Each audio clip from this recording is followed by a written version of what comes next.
I am going to show you the best 4-2-2 custom tactics on FC24. So this is how my preset looks like. We have 4-2-2, 4-4-1-1, 4-4-2 to come back, and we have the 4-3-2-1.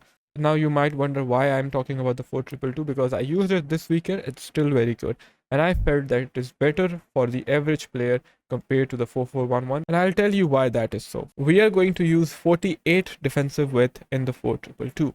Now you might wonder why 48, why not 45 or let's say 42.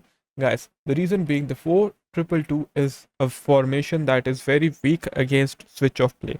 So if your opponents constantly switch the play from left to right, right to left, which most good players or even decent players will do, then you will struggle, especially if you're playing the 4-2-2. If your opponent turns on Huck sideline, your 4-2-2 can be exploited, which is why we are going to use a slightly higher width than what we would use on other formations. Our depth. Now this is key. Guys, I put it 65 and this is what I recommend to most players. You might wonder why not 69, why 65? Well, I do recommend 69, 68 depth against really good players, alright? The ones who are really attacking you and putting you on the back foot against them. What you want to do is you want to bump up your depth to 69 or even 70. If you want the auto offside traps, go with 70, 71. If you don't want the auto offside traps, use 69. But if you're going to use 69, then you're going to use a lot of manual offside traps. Even let's say if you were to play 65 depth, I would still suggest that you master the manual offside traps, because when the opponent will recycle in the 4-2-2, recycling means going back from the wing into the midfield. You want to trigger the offside traps, otherwise their strikers will have too much space to work with, and that is something we don't want to do. So you can start out with 48-65 and then change depending on how your opponent plays in the game. We are going to keep balanced build-up play. However, fast build-up is also good for this formation. If you're having bad gameplay, like we discussed in one of our earlier videos with Coach Saf, that if you're having bad gameplay and you really feel that your team isn't really moving up the pitch, that is when you can switch to fast build-up, but also know that if you're not careful with your build-up, you will lose possession of the ball, which is why I recommend balance for most players. However, slow build-up is also good if you actually want to slow the game really down. But like I said, we are going to use this formation from the first minute. Balance is the best of both worlds. And the way this formation is set up, we have naturally occurring triangles between LB, LDM, LAM, and vice versa. We can use balance to good effect. How we set up our instructions on this formation really actually caters to our balanced playstyle. Chance creation is going to be direct passing. I'm not going to use possession. Although possession is very good for 4-2-2. Why direct passing? Direct passing is the best for driven passes and the recycles, right? Your strikers are against the opponent's defenders most of the times. You have those deep penetrating runs. Timing the passes are really important in this formation. So if you can get the timing on the passes right, guys, direct passing is game changing. Just say balanced direct passing is good. This is important. I like to play a lot of recycles. All right, when I'm recycling the play, I want my team to be compact in the midfield. I don't want too much spacing between my players, which is why when we do recycle the ball, we can look for quick tiki-taka passes in between our CDMs, cams, and the strikers, because our CDMs will also push up the way we've set this formation up. We really want those quick tiki-taka passes, which is why I like 35 width. It's good for recycling, and even for the crossing, 35 is good enough.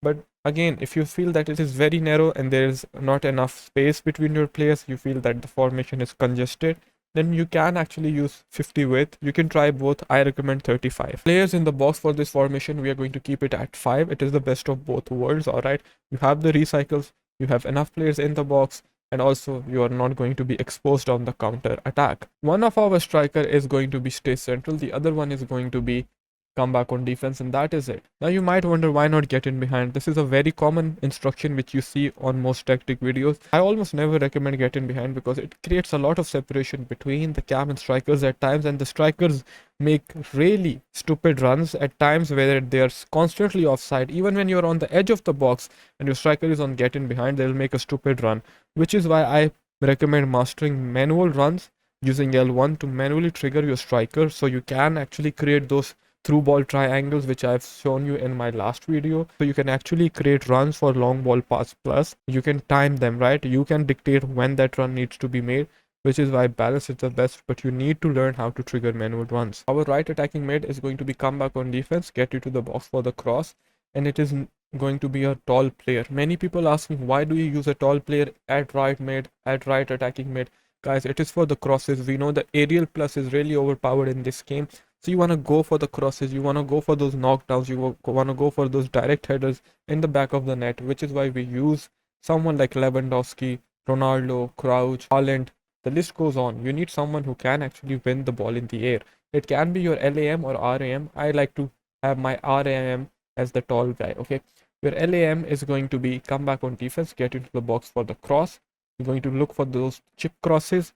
Also, Sane can win headers, so you can go from right to left in this formation as well, and left to right for the aerial crosses. We aren't going to play for the cross all the time, alright, but still, it is a utility that we can use against players. In 4-2-2, your RAM and LAM, they are very good in positioning for the crosses. But I still feel maybe the RM is better, but RAM is also very good for the crosses, alright. Your CDMs, they need to have intercept plus. We're going to keep them stay back while attacking cover center. You can actually use one on balanced as well. If you feel that your formation, it's really like tight and you don't have many players going forward, then you can keep one box to box as balanced, alright.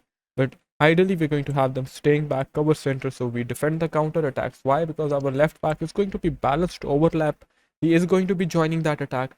We don't want too much space left behind on the counter attack, which is why both of our CDMs are stay back while attacking cover center. Why do I use comeback on defense on Lam and Ram? This is what I forgot to tell you. We don't want too much separation between the midfield and attack. So if they are come back on defense, when you're building up, the separation is really less. If you put them on, let's say, stay forward, which some people do recommend, then yes, you will have more counter-attacking opportunities, but at the same time, you will lack defensively, and also there will be more separation between your midfielders and your attackers. So that means you will risk losing the ball against players who actually know how to press on this game. So come back on defense is what I would always recommend. Our right back is going to be stay back while attacking in this formation. Playstyles are really important this year. And for your cams, you want to have rapid, because when you do those step over straights, you can beat your defenders easily. One of your cams need to have aerial plus, like I told you while explaining the instructions. We want someone who can actually win the ball in the air. Then again, if you look at Sane as well, I have rapid plus. Both of my cams have rapid plus. For your strikers, guys, I recommend that one of them at least has the soft incisive pass or a gold incisive pass. Okay, press through one also really helps. You can keep the ball close to your field, good left stick touches, and you can open up spaces for the through passes to your Lam, Ram, and your other striker, which is why I recommend having at least soft incisive pass. If you have gold, that is the best of both worlds. Your CDMs need to have intercept plus. Ideally, both of them need to have intercept plus, as well as long ball pass plus or incisive pass plus. Okay, so you can have a combo. Like Goretzka, he has incisive pass plus and a soft long ball. So you can have either long ball pass plus with soft incisive or vice versa.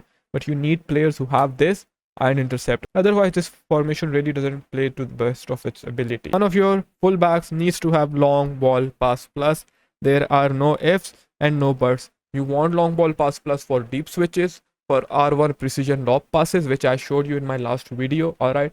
Also, your center back, guys, I would recommend having at least one center back with long ball pass plus, because then you can play those deep long passes to your cams from your center back and you can really surprise your opponent. So if you actually combine these instructions and play to the playstyles like I have told you, you will have a lot of success. Now check this video out here to learn these unstoppable pro tricks.